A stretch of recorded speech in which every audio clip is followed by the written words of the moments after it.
Baik. Assalamualaikum warahmatullahi wabarakatuh.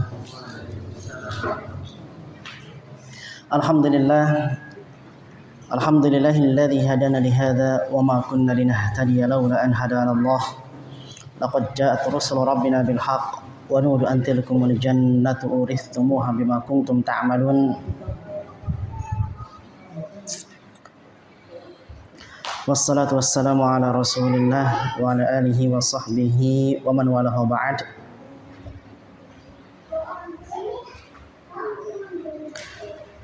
Jemaah yang semoga dimuliakan oleh Allah tabaraka wa ta'ala,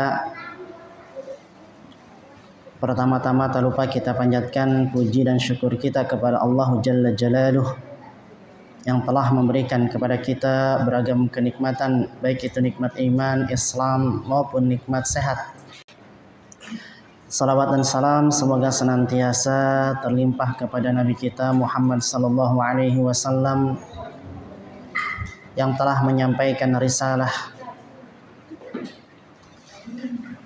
menasihati umat dan juga berjihad di jalan Allah tabaraka wa ta'ala dengan sebenar-benarnya jihad. Demikian juga salawat dan salam semoga terlimpah kepada keluarga beliau, kepada para sahabatnya serta umatnya hingga hari kiamat kelak. Jamaah yang semoga dimuliakan oleh Allah tabaraka wa ta'ala, pada malam hari ini sebagaimana pada pamflet yang sudah di-share ya oleh panitia, yaitu adalah pembahasan surat Al-Bayyinah. Silakan dibuka tafsirnya. Surat Al-Bayyinah.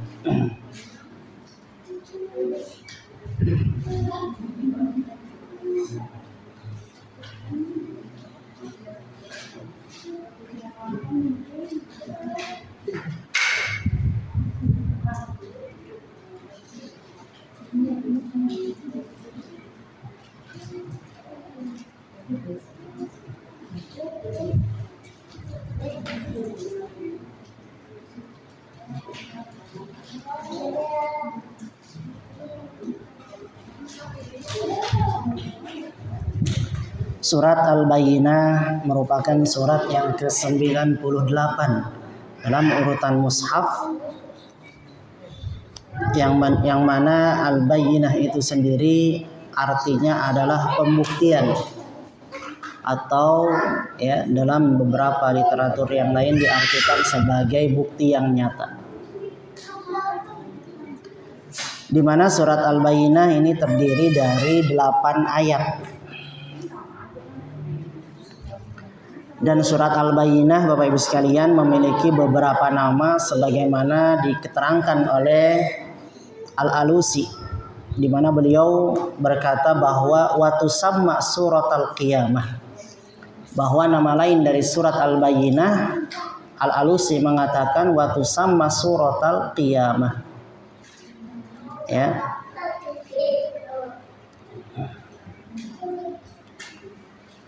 Bahwa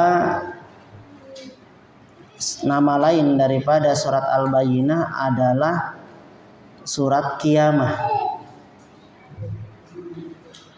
Ya, waktu sama suratul Qiyamati. Wa suratul Balad, atau nama lain dari surat Al-Bayyinah kata Imam Al-Alusi dikatakan bahwa surat Al-Bayyinah yaitu suratul Balad, surat Al-Balad. Kemudian beliau juga mengatakan wa suratul Munfakkin, atau nama lain dari surat Al-Bayyinah adalah surat Al-Munfakkin.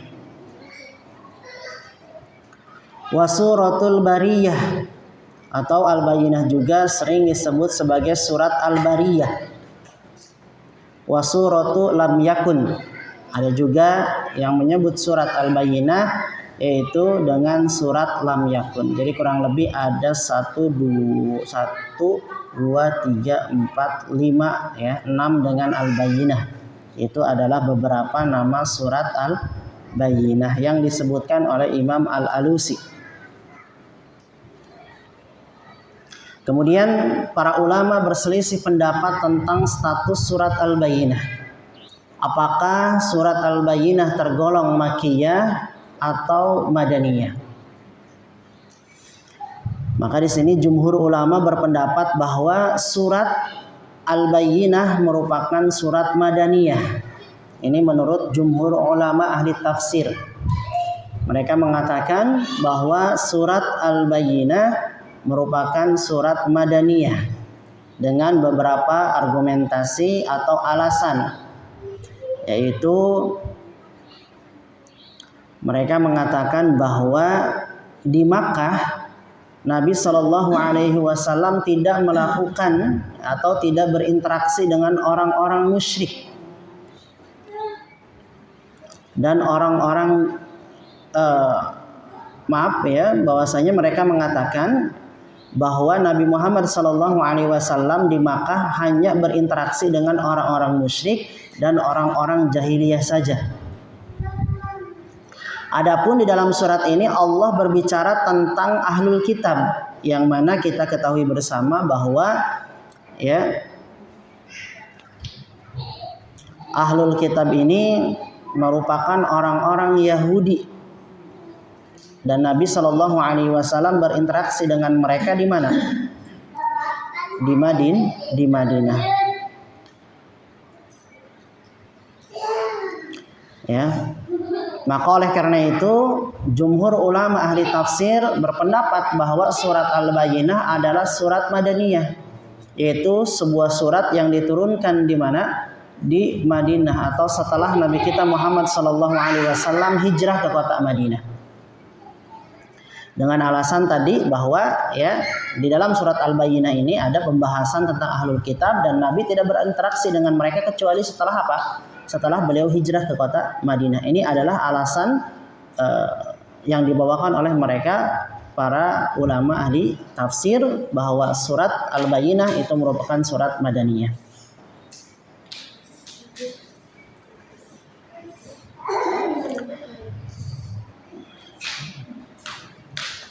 Nah, kemudian di dalam tafsir yang ada atau yang kita pegang saat ini, di sana diterangkan ada tujuan pokok surat. Tujuan pokok surat atau intisari surat Al-Bayyinah. Silahkan dibaca.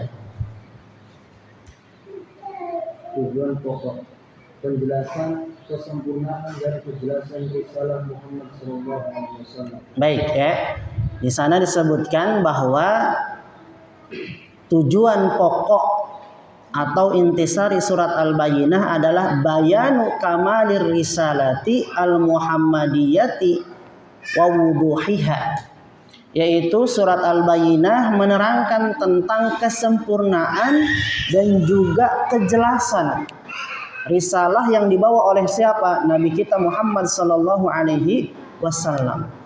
Jadi kita akan membicarakan dalam Quran surat Al-Bayyinah ini tentang kesempurnaan dan juga kejelasan risalah yang dibawa oleh Nabi kita Muhammad sallallahu alaihi wasallam.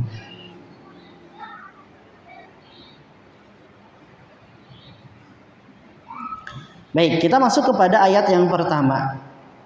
Pada ayat yang pertama Allah Jalla Jalaluhu berfirman, A'udzubillahi minasyaitonir rajim, lam yakunil ladzina kafaru min ahlil kitabi wal musyrikina munfakin hatta ta'tiyahumul bayyinah. Bahwasanya orang-orang kafir yakni ahli kitab dan orang-orang musyrik tidak akan meninggalkan agamanya sebelum datang kepada mereka bukti yang nyata. Mangga dibaca tafsirnya. Orang-orang yang kafir dari golongan Yahudi dan Nasrani serta orang-orang musyrik tidak mungkin meninggalkan ijma dan kesepakatan mereka dalam kekufuran hingga datang kepada mereka penjelasan yang jelas dan hujjah yang nyata. Baik, diterangkan dalam tafsir bahwasanya lam yakunil ladzina kafaru minal yahudi wan nasara wal musyrikin. Bahwasanya orang-orang kafir dari kalangan Yahudi dan juga Nasrani serta mereka orang-orang musyrik mufarikina, mereka tidak akan meninggalkan ijma'ahum, kesepakatan mereka wattifaqahum, ya, ijma wattifaq sama nih ya, ijma dan juga kesepakatan alal kufri, atas kekufuran mereka. Jadi maksudnya orang-orang Yahudi dan Nasrani ini mereka tidak akan meninggalkan kekufuran hatta ya'tiyahum burhanun wadih, sampai datang kepada mereka yaitu apa? Penjelasan yang nyata. Wa hujjatun jaliyatun, dan hujjah yang jelas, ya, burhanun wadih, penjelasan yang jelas, wa hujjatun jaliyatun, dan hujjah yang nyata. Diterangkan dalam kitab tafsir Syekh Ibnu Utsaimin bahwasanya mungfakina artinya ayatarikina limahum alaihi minasyirki wal kufri wa mungfakina anhu. Bahwa yang dimaksud dengan mungfakina, beliau menerangkan kata munfakin yaitu artinya meninggalkan apa yang selama ini mereka yakini berupa kesyirikan dan juga kekafiran, serta berlepas diri darinya. Adapun al-bayyinah, beliau menerangkan mayabinu bihil haqqu fi kulli syai', yaitu adalah sesuatu yang dengannya kebenaran menjadi jelas. Kullu syai'in yabinu bihil haqqu fa innahu yusamma bayyinah. Maka segala hal atau segala sesuatu yang dapat menjelaskan dan juga menampakkan kebenaran fa innahu yusamma bayyinah, maka itu disebut sebagai bayyinah atau bukti yang nyata. Sebagaimana sabda Nabi sallallahu alaihi wasallam, al-bayyinatu 'alal mudda'i wal yaminu 'alal mudda'a alaih, bahwa yang namanya bukti itu wajib dibawa oleh orang yang apa? Yang menuduh atau yang mengklaim atau penggugat. Wal yaminu 'alal mudda'a alaih, dan sumpah itu atas orang yang dituduh atau tergugat. Jadi ya, diterangkan dalam ayat yang ini bahwa kekufuran yang dianut oleh mereka orang-orang Yahudi, orang-orang Nasrani, dan juga kesyirikan atau kesyirikan yang dilakukan oleh mereka orang-orang musyrik ahli Makkah, yang mana mereka semua ini tidak akan meninggalkan itu semua sampai datang kepada mereka apa? Penjelasan yang nyata. Kemudian kita lanjutkan pada ayat yang kedua. Allah tabaraka wa taala berfirman, Rasulun minallahi yatlu suhufan mutahharah, yaitu seorang rasul dari Allah. Siapa? Maksudnya Nabi Muhammad sallallahu alaihi wasallam. Yatlu suhufan mutahharah, yaitu membacakan lembaran-lembaran yang disucikan. Tafadhal dibaca tafsirnya. Keterangan yang jelas dan hujah yang nyata itu adalah Rasul dari sisi Allah yang diutusnya, dengan membacakan lembaran-lembaran yang disucikan, yang tidak disentuh kecuali oleh orang-orang yang disucikan. Nah, di dalam tafsir dikatakan bahwa yang dimaksud ayat Rasulun minallahi yatlu suhufan mutahharah, hadzal burhan al-wadihu wal hujjatu al-jaliyatu, bahwa penjelasan atau keterangan yang jelas dan hujjah yang nyata, huwa rasulun min indillahi ba'athahu yaqra'u suhufan mutahharatan, yaitu adalah seorang rasul yang diutus di sisi Allah tabaraka wa taala dengan membacakan suhufan mutahharah, yaitu lembaran-lembaran yang disucikan. La yamassuha illal mutahhirun, yang tidak disucikan kecuali oleh orang-orang yang disucikan, ya. La yamassuha illal mutahharun, ya, orang-orang yang disucikan. Nah, pada tafsir di sini diterangkan bahwa yang dimaksud dengan al-bayyinah yaitu adalah Rasulullah. Kembali pada ayat yang pertama bahwa orang-orang kafir, Yahudi, dan juga orang-orang Nasrani serta orang-orang musyrik, mereka tidak akan meninggalkan kemusyrikan mereka, mereka tidak akan meninggalkan kekufuran mereka sampai datang kepada mereka al-bayyinah. Nah, diterangkan pada ayat yang kedua, apa yang dimaksud al-bayyinah itu? Yaitu bukti yang nyata. Maka di sini diterangkan Rasulun minallahi yatlu suhufan mutahharah, bahwa yang dimaksud dengan al-bayyinah, bukti yang nyata, keterangan yang jelas, yaitu adalah sosok Nabi Muhammad sallallahu alaihi wasallam yang Allah utus kepada mereka seraya membacakan apa? Suhufan mutahharah, yaitu yang dimaksud di sini adalah Al-Qur'an. Ya. Jadi al-bayyinah itu di sini adalah siapa? Yaitu Nabi Muhammad sallallahu alaihi wasallam yang membawakan, ya, yang membacakan risalah. Nah, di sini Allah tabaraka wa taala menggunakan kata talayatlu, ya, yang mana kalau kita buka kamus bahasa Arab, ya, maka kita akan mendapati talayatlu artinya membaca. Ya. Kalau gitu Ustadz, apa bedanya antara talayatlu dengan qara'a yaqra'u? Karena kan kalau kita sering kan ana aqra'ul kitaba, saya membaca kitab, ya, atau mungkin Ustadz pernah bilang iqra'il kitab, tolong baca bukunya. Apa bedanya antara qara'a dengan talayatlu? Ya, kalau kita lihat kepada al-furuq al-lughawiyah, ya, maka kita akan mendapati kalau qara'a yaqra'u itu hanya sebatas membaca tok. Ya. Kalau talayatlu itu dia membaca namun dibangun di atas ilmu. Jadi bukan sekedar membaca gitu. Maka kan tilawatul Quran itu bukan hanya sebatas dibaca, tapi membaca Al-Quran itu butuh ilmu tajwidnya, ya. Terus ilmu yang lainnya agar kita bisa memahami Al-Quran dengan baik dan benar. Ya, makanya Rasulun minallahi yatlu suhufan mutahharah. Dikatakan yatlu bukan yaqra.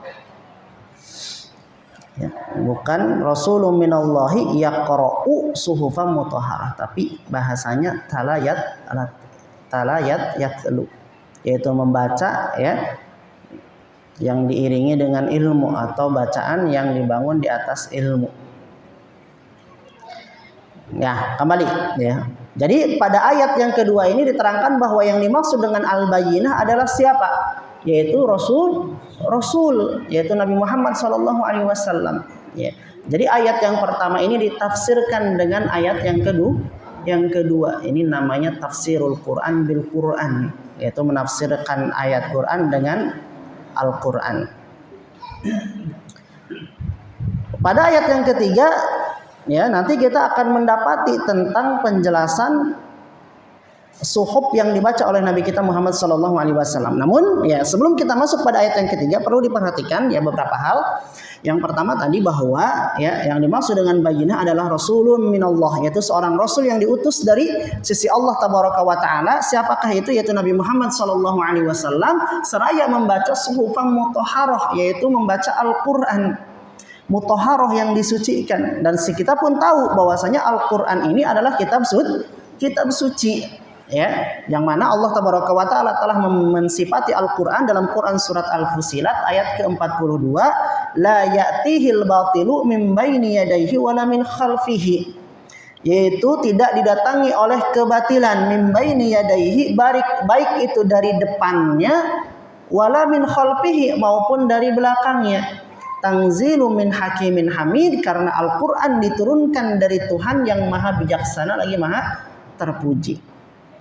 Dan di dalam ayat lain diterangkan inna nahnu nazzalna dzikra wa inna lahu lahafidun, dan sungguh kata Allah Tabaraka wa Ta'ala nahnu nazzalna dzikra, kami telah menurunkan az-dzikra, wa inna lahu lahafidun, dan kami pula yang memelihara Al-Quran. Jadi Al-Quran ini dipelihara langsung oleh siapa? Oleh Allah Tabaraka wa Ta'ala. Maka tidak ada sekecil apapun perubahan di dalam Al-Quran yang dilakukan oleh mereka orang-orang yang tidak bertanggung jawab, oleh mereka orang-orang kafir, melainkan apa?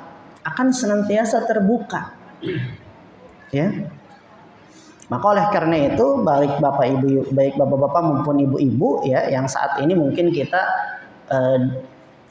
ya sudah mulai bermain dengan gadget, ya, handphone, ya, kemudian iPad ataupun tablet, ya.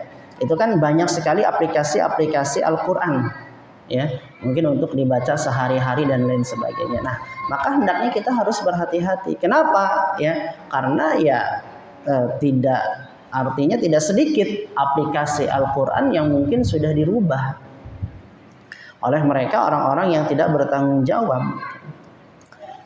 Dulu sempat ramai tentang beberapa perubahan dalam ayat Al-Quran. Ya saya lupa dulu waktu saya masih mondok gitu. Ya, saya mondok tuh 2026 awal kali masuk pondok itu. Ya, 2026 saya lupa sekitar tahun 2006, 278 atau sebagainya.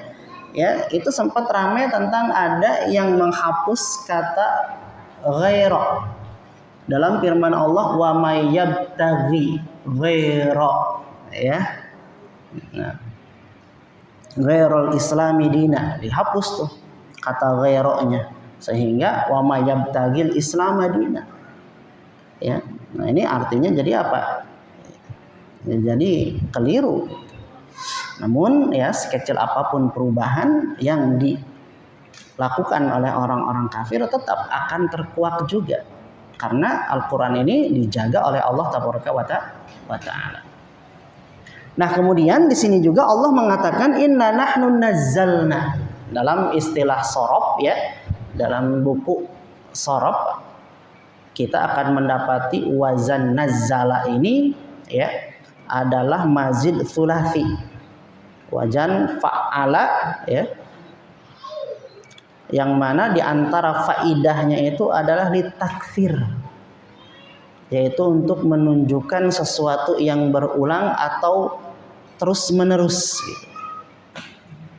Ya, maka inna nahnu nazzalna dzikra, ya, dapat kita pahami bahwa Al-Quran ini, az-dzikra ini diturunkan, ya, secara bertahap. Dari mana? Dari langit dunia kepada Nabi kita Muhammad sallallahu alaihi wasallam, ya. Adapun kalau firman Allah menggunakan wazan af'ala, maka di antara faidahnya itu adalah Al-Qur'an diturunkan secara keseluruhan sebanyak 30 juz. Dari Lauhul Mahfuz dia diturunkan, kemudian diturunkan ke langit dunia itu secara keseluruhan 30 juz. Adapun dari langit dunia kepada Nabi Muhammad maka diturunkan secara berangsur-angsur kurang lebih 23 tahun lamanya. Baik, kita lanjutkan, ya. Nah, pada ayat yang ketiga Allah Tabaraka wa Ta'ala berfirman fiha kutubun qayyimah, bahwa di dalam suhuful mutahharah itu terdapat fiha kutubun qayyimah, di dalamnya terdapat isi atau kitab-kitab yang lurus. Jadi fiha haknya kembali ke suhuf, ya. Fiha haknya kembali ke mana? Ke suhuf, ya, karena suhuf ini adalah jamak taksir daripada sahifah. Ya, jamak taksir itu jamak apa Pak Syarif? Jamak yang tidak beraturan, ya, jamak yang berantakan, gitu. Ya, jamak yang berantakan, tidak beraturan, maka namanya jamak taksir.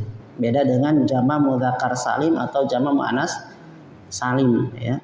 Fiha haknya kembali kepada suhuf. Wa kullu jam'in muannats, ya, bahwa setiap yang jamak ini dihukumi sebagai muannats. Maka di sini, ya, kata-katanya fiha yang kembali kepada suhuf. Nah, kemudian disifati pada ayat yang ketiga tentang suhuf tadi, fiha kutubun qayyimah, bahwa di dalam suhuf-suhuf yang disucikan itu terdapat kitab-kitab yang lurus. Silahkan dibaca tafsirnya. Di dalam lembaran-lembaran itu terdapat berita-berita yang benar dan hukum-hukum yang adil, memberi petunjuk bagi manusia kepada kebaikan dan petunjuk kepada. Baik, fitil kasuhufi akhbarun, ya, bahwa di dalam suhuf itu terdapat berita-berita, ya, yang mana berita-beritanya ini berita-berita yang benar dan hukum-hukum yang adil. Jadi di dalam Al-Quran ini ada sekali banyak berita serta hukum-hukum syariat. Dan berita yang dibawakan di dalam Al-Quran itu semuanya adalah berita-berita yang benar. Dan hukum-hukum yang berlaku di dalam Al-Quran adalah hukum-hukum yang adil. Pada pembahasan yang lalu, ya pada surat Al-Fatihah telah saya jelaskan bahwa secara garis besar Al-Quran yang 30 juz ini atau 114 surat ini secara garis besar membahas 3 pembahasan. Ya, yaitu pembahasan tentang tauhid yang pertama, yang kedua pembahasan tentang syariat Islam, dan yang ketiganya pembahasan tentang sejarah. Ya, di mana dalam ayat yang pertama alhamdulillahirabbil alamin arrahmanir rahim maliki yaumiddin iyyaka na'budu wa iyyaka nasta'in. Nah, ini pembahasan tentang at-tauhid. Baru selanjutnya ihdinas siratal mustaqim siratal ladzina an'amta 'alaihim. Ya, maka ihdinas siratal ladzina an'amta 'alaihim ini membahas tentang ahkam, ya. Al-ahkam asy-syar'iyyah atau hukum-hukum syariat. Kemudian selanjutnya siratal ladzina an'amta 'alaihim ghairil maghdubi 'alaihim waladdallin, ini membahas tentang sejarah. Jadi sepertiga pembahasan tentang tauhid, sepertiga pembahasan Al-Quran tentang hukum-hukum syariat, ya, mulai dari hukum sholat, zakat, puasa, haji, ya kan, kemudian yang lainnya, ya, puasa-puasa hukum-hukum syariat yang berkaitan dengan keluarga, hukum-hukum syariat yang berkaitan dengan muamalah, hukum-hukum syariat yang berkaitan haji, hukum-hukum syariat yang berkaitan dengan jinayah dan lain sebagainya, itu sudah ada diterangkan dalam Al-Quran. Nah, kemudian pembahasan selanjutnya, ya, secara garis besar yang berikutnya yaitu adalah bahwa di dalam Al-Quran dimuat tentang apa? Sejarah, tentang kisah. Ya, kata para ulama, di antara hikmah dimuatnya Al-Qur'an, dimuatnya sejarah di dalam Al-Qur'an adalah bagian daripada metode pendidikan Allah kepada para hamba-hambanya. Kenapa? Karena tidak semua manusia ini memiliki, ya, intelektual yang sama. Tidak semua manusia ini memiliki kemampuan di dalam memahami pembahasan, ya, dengan apa? Dengan kemampuan yang sama. Ya, anak-anak, remaja, lansia itu nggak sama. Ya, lansia tentunya berbeda dengan remaja. Kalau anak-anak remaja masih bisa memahami, ya, teori mungkin yang disampaikan. Tapi kalau lansia kadang susah kalau apa? Kalau disampaikan teori secara langsung, tapi giliran disampaikan sejarah, kisah, itu cepat nempelnya, gitu ya. Jadi Al-Quran ini jauh sebelum ada ta'ud, ya, TK. Ya, kan kalau di TK kan rata-rata sejarah, kisah-kisah, ya kan. Karena mudah dicerna gitu. Al-Quran sudah lebih dahulu, ya, menerapkan metode ini. Ya. Maka hendaknya bagi kita, ya, melihat, ya, ini juga ilmu bagi seorang dai. Gitu. Seorang dai kalau mau berdakwah, ya dia harus berilmu. Qul hadhihi sabili ad'u ala basiratin ana wa manittaba'ani, ya. Ini syarat mutlak bahwa dalam berdakwah itu harus dibangun ala basirah, atas ilmu. Diterangkan oleh para ulama bahwa yang namanya ilmu itu mencakup 3 perkara dalam urusan dakwah. Yang pertama, ilmu berkaitan dengan al-ahkam asy-syar'iyyah, hukum-hukum syariat, ya, yaitu berkaitan dengan akidah, ya, hukum-hukum syariat, ya, muamalah, ibadah dan lain sebagainya. Ini harus dikuasai. Kenapa? Karena inilah yang menjadi modal, ya, modal utama untuk didakwahkan. Kemudian yang keduanya ala basiratin, yaitu dibangun di atas ilmu terhadap kaifiyatid dakwah, yaitu ilmu tentang bagaimana metodologi berdakwah yang benar sesuai dengan tuntunan Nabi Shallallahu Alaihi Wasallam. Jadi yang namanya ibadah, yang namanya dakwah itu ibadah, ya. Yang namanya ibadah, ya, kita harus melihat bagaimana Nabi, ya, berdakwah, gitu. Kemudian yang ketiganya, kata para ulama, ala basiratin, yaitu maksudnya ilmu yang ketiga yaitu adalah ma'rifatu halil mad'u. Kita pun harus mengetahui kondisi psikologi objek dakwah. Ya, jadi dakwah itu nggak asal semangat aja, ya, semangat sampaikan dalil, sampaikan Al-Quran dan sebagainya. Kita pun harus tahu tentang kondisi mad'unya, psikologinya seperti apa, kondisinya seperti apa, ya kan? Orang awam gak bisa kita terangkan Al-Quran, terangkan dalil, terangkan banyak kalam ulama secara berantai, gak bisa.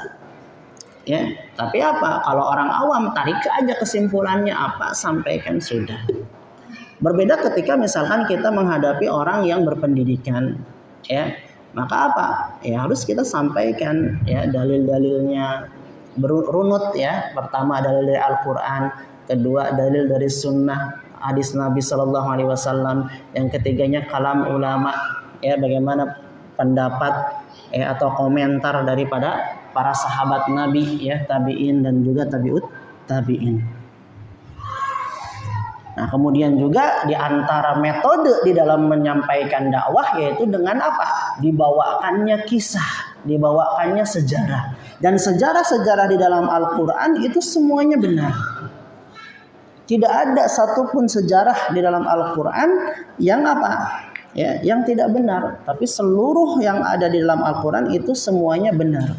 Ya. Kemudian selanjutnya wa ahkamu adl, dan di dalamnya terdapat hukum-hukum yang adil. Tursyidun nasa ila ma fihi salahuhum wa rusyduhum, yang mana ya sejarah, kisah yang dimuat di dalam Al-Qur'an, penjelasan tentang hukum-hukum syariat itu semua memberikan petunjuk kepada manusia ya, bagi manusia kepada kebaikan dan juga petunjuk mereka.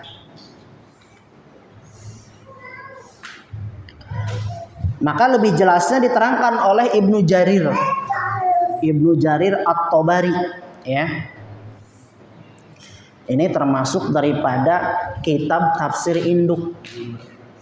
Ya, jadi kalau Bapak Ibu ingin memiliki buku tafsir, miliki aja dulu buku-buku tafsir induk. Yang pertama ya tafsir At-Tabari ya, tafsir Tabari. Kemudian tafsir Ibnu Katsir, tafsir Qurtubi, dan Ma'alimut Tanzil tafsir Imam Al-Baghawi. Ya, itu termasuk daripada kitab-kitab induk ya, kitab tafsir induk. Cuman ya lumayan harganya. Lumayan ya. Kalau tafsir At-Tabari itu kalau cetakan yang kualitasnya bagus di harga 5 jutaan. Ya. 5 jutaan itu kalau cetakan yang bagus. Tapi kalau bagi dana pelajar Ustadz, bagi kita-kita gimana? Beli aja cetakan Mesir. Kalau cetakan Mesir itu jauh banget ya. Cetakan Saudi taruhlah di angka 5 juta, hampir 6 jutaan ya. Kemudian kalau cetakan Mesir itu 1.500.000, 1.600.000 dapat. Tapi itu kelemahannya. Saya tidak menyarankan Bapak Ibu untuk membeli buku-buku yang berjilid-jilid kalau yang Mesir. Kenapa? Karena suka ada cacat cetakan gitu. Kadang satu halaman kosong ya gitu. Jadi kalau mau beli buku cetakan Mesir, khususnya yang berjilid, yang 2 jilid, 3 jilid, 4 jilid, alangkah baiknya apa? Datang langsung ke tokonya, cek satu-satu, bukain. Yaitu pengalaman saya gitu ya. Satu, Fathul Bari misalkan mau beli satu, cek jilid 1, dibuka dulu. Ada yang kosong nggak? Kalau ada yang kosong ganti gitu, saya nggak mau yang ini. Karena kalau langsung beli online, pulang, udah. Kadang satu halaman, kadang mending kalau satu halaman gitu ya, bisa kita tulis ulang kan gitu. Tapi kalau misalkan yang dapatnya itu puluhan halaman, yang kosongnya kadang ada aja yang kecetak gitu ya, kosong nggak kecetak ya gitu. Jadi kalau mau, atau cetakan Beirut itu udah bagus ya, cetakan Beirut. Baik, kita lanjutkan. Nah, kata Ibnu Jarir At-Tabari di dalam kitab tafsirnya, beliau mengatakan fi suhufil mutahharati kutubun minallahi qimah, bahwa di dalam lembaran-lembaran yang disucikan itu terdapat kitab-kitab dari Allah yang lurus dan juga benar. Adilun mustaqimatun, adil serta istiqomah. Laisa fiha khata, tidak ada kesalahan di dalamnya, li'annaha min 'indillahi azza wajal, karena Al-Qur'an itu datang dari sisi Allah tabaraka wa ta'ala. Maka adilun mustaqimatun, adil lurus dan juga istiqamah. laisa fiha khata, tidak ada kesalahan di dalamnya. Ini merupakan sebuah keyakinan, ya. Keyakinan Ahlussunnah wal Jamaah adalah meyakini bahwa di dalam Al-Qur'an, ya, semua apa yang ada di dalam Al-Qur'an, yang terkandung di dalam Al-Qur'an itu semuanya benar. Ini akidah yang dasar sekali. Jadi kalau ada orang yang beranggapan bahwa Al-Qur'an telah dirubah, ada orang yang beranggapan bahwasanya di dalam Al-Qur'an ada yang dibuang, kemudian juga ada yang perlu ditambahkan dan lain sebagainya, maka ini pendapat atau keyakinan yang batil. Para Ahlussunnah wal Jamaah semuanya sepakat bahwa Al-Qur'an benar.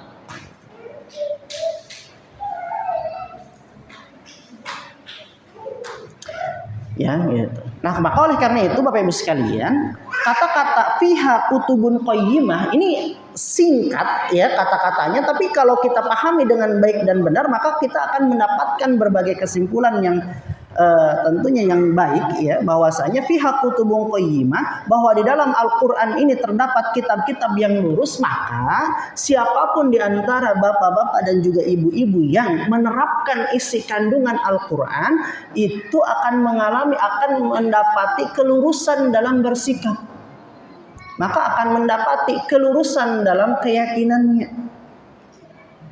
Paham nggak? Kan di sini dikatakan, disifati bahwasanya Al-Qur'an itu adalah kitab yang lurus, ya.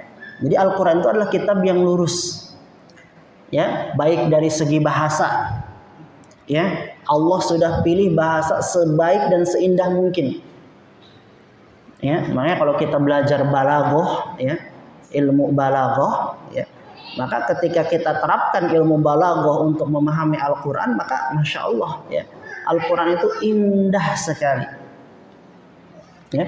Maka siapapun yang membaca Al-Quran, ya, akan menjadikan hatinya bergetar kalau dia pahami Al-Quran, membaca Al-Quran dengan apa? Dengan ilmu. Tapi masalahnya banyak di antara kita yang membaca Al-Quran tidak didasari dengan ilmu. Kenapa? Karena malas, ya. Malas apa? Malas belajar, ya. Padahal Al-Quran ini adalah pedoman kita, ya, tuntunan kita, petunjuk kita di dalam mengarungi kehidupan ini, ya. Maka kalau kita ingin selamat, ya, kita harus apa? Ya, harus banyak-banyak belajar Al-Qur'an, ya, mempelajari Al-Qur'an serta membaca tafsir-tafsirnya. Al-Qur'an tidak boleh ditafsirkan secara perkata, karena ini ada konsekuensi buruk, yaitu melahirkan pemahaman terorisme, ya. Karena ada di beberapa golongan orang-orang yang mereka itu hanya sebatas membaca Al-Quran, mengkaji Al-Quran tanpa didasari dengan apa? Dengan pemahaman para sahabat Nabi. Mereka asal membaca tafsir, mereka asal membaca Al-Quran, membahas Al-Quran dari terjemahnya tanpa membaca bagaimana tafsir para ulama. Sehingga ada sebuah kesimpulan nantinya apa? Ya, tadi, ya, melahirkan generasi yang memiliki pemikiran terorisme itu. Contohnya, wa malam yahkum bima anzalallah faulaika humul kafirun. Barang siapa yang dia tidak berhukum dengan hukum Allah, maka dia kafir. Kalau kita dipahami secara terjemah repot. Maka semua orang kafir akhirnya, kan? Ya, dikafirkan semuanya. Pemerintah dikafirkan, teman-temannya dikafirkan, ya. Tapi giliran orang tuanya nggak mau dia kafirkan, gitu, ya. Karena saya pun punya banyak teman, saya sudah muamalah dengan banyak orang, gitu kan. Ya, dia kafirkan pemerintah, dia kafirkan kafirkan polisi, apalagi udah nggak selamat dah, ya, sama mereka dikafirkan dengan dalil wa malam yahkum bima anzalallah faulaika humul kafirun. Padahal kalau kita baca tafsirnya, kata Ibnu Abbas, kufrun duna kufrin ini tuh, ya, artinya harus dirinci, gitu. Belum lagi yang lainnya, ya, masih banyak sekali. Nah, maka orang-orang yang dia membaca Al-Quran, mentadaburi isi kandungan Al-Quran, mengamalkan Al-Quran, maka dia akan mendapati dirinya ini berada dalam kelurusan sikap. Maka dia akan mendapati dirinya ini berada dalam kelurusan keyakinan. Ya. Jadi kalau kita ingin sikapnya baik, sikapnya lurus, keyakinannya benar, maka apa? Ya, baca Al-Quran, amalkan Al-Quran, ya. tadaburi Al-Qur'an agar kita bisa memahami ya hukum-hukum yang khususnya berkaitan dengan keseharian kita. Maka contohnya dalam Quran surat Al-Humazah pada pembahasan yang lalu kan, bagaimana statement yang muncul dari orang-orang yang tidak menjadikan Al-Quran sebagai pedoman hidup, yang tidak menjadikan Al-Quran sebagai ya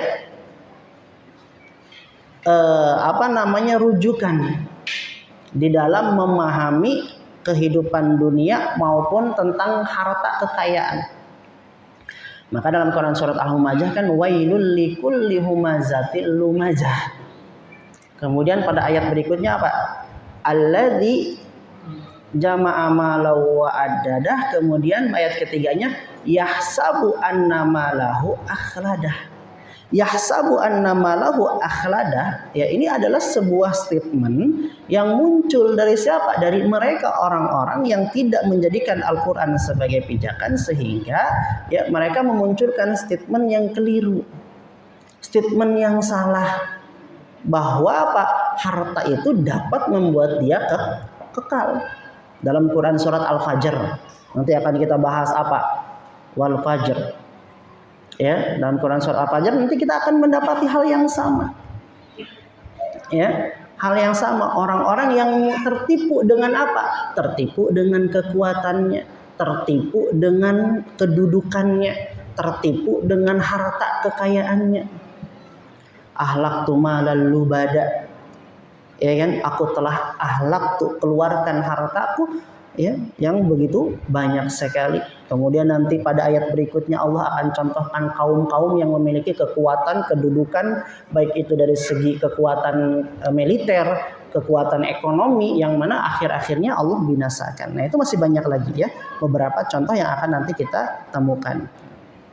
Baik ya, karena kita sudah masuk pada sudah Isya ya. Kita cukupkan sampai di sini pada ayat yang ketiga ya. Nanti kita akan lanjutkan lagi pembahasan berikutnya.